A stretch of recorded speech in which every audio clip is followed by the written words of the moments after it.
चलिए, आज है वैद्युत क्षेत्र रेखाएं, इनके बारे में पढ़ना है। ये बस 3 नंबर का देता है, ठीक है। 3 नंबर का देता है, परिभाषा लिखिए और उसका कुछ गुणधर्म कहता है लिखने के लिए। 2-3 लिखते हैं गुणधर्म। देखिए, वैद्युत क्षेत्र रेखाएं, परिभाषा देखिए। वैद्युत क्षेत्र में खींची गई वे काल्पनिक निष्कोणीय वक्र रेखाएं, वैद्युत क्षेत्र में खींची गई वे काल्पनिक निष्कोणीय रेखाएं। काल्पनिक माने क्या? केवल अनुभव करना, ठीक है। निष्कोणीय रेखाएं, निष्कोणीय वक्र रेखाएं जिन पर कोई स्वतंत्र तथा प्रतिकृति प्रतिकृति में क्या होता है? अलग अलग, ठीक है, स्वतंत्र रूप से अलग अलग एकांक धन परीक्षण आवेश गति करता है, ठीक है।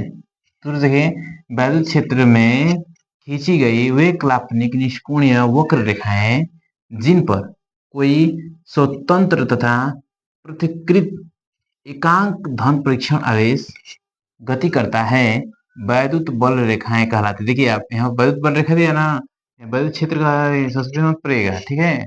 वैद्युत बल रेखाएं कहलाती हैं। अब देखिए, वैद्युत बल रेखाओं के सामान्य कुछ गुणधर्म, सामान्य कुछ गुणधर्म इसके वैद्युत क्षेत्र रेखाएं या वैद्युत बल रेखाएं अगर कहेगा, उनके कुछ सामान्य गुणधर्म, तो बल क्षेत्र का संस्कृत नहीं पढ़ना है, ठीक है। देखिए, पहला, वैद्युत बल रेखाएं सदैव धनात्मक आवेश से प्रारंभ होती है। देखिए, धनात्मक आवेश से सदैव ये रेखाएं क्या होती है? निकलती हैं, ठीक है, तथा ऋणात्मक आवेश पर समाप्त होती हैं। तो देखिए, ऋणात्मक आवेश पर क्या होती है? आके उसमें समा जाती है, उसी पर क्या होती है?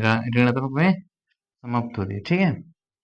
देखिए, और कुछ गुणधर्म बता रहे हैं, तो इसके स्क्रीनशॉट ले लीजिए।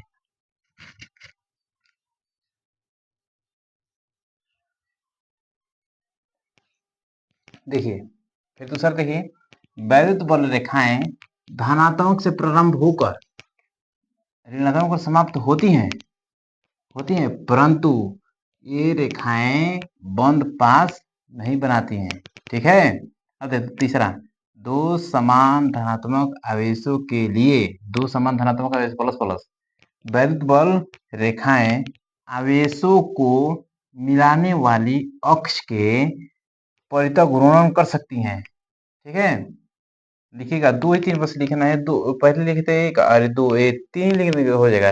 देखिए, एक्स्ट्रा में और एक बता रहे हैं कि दो बल रेखाएं एक दूसरे को कभी कभी काट नहीं सकती हैं, कभी भी काट नहीं सकती। देखिए, दो बल रेखाएं एक दूसरे को कभी भी काट नहीं सकती हैं। दो रेखाएं अगर समतल में है तो कभी अपने आप क्या काट नहीं सकती हैं, क्योंकि यदि वे काटती हैं तो उसके कटान बिंदु पर दोनों दोनों दोनों बल रेखाओं पर दो स्पर्श रेखा खींची जा सकती है, अर्थात उस बिंदु पर कुल वैद्युत क्षेत्र की दो दिशाएं प्रदर्शित होंगी, जो कि संभव नहीं है, ठीक है। देखिए, एक नहीं लिखेंगे तभी हो जाएगा, पर लिख लीजिएगा।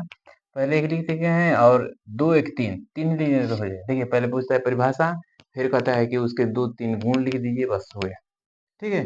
3 नंबर का चलिए स्क्रीन शॉट ले लीजिए।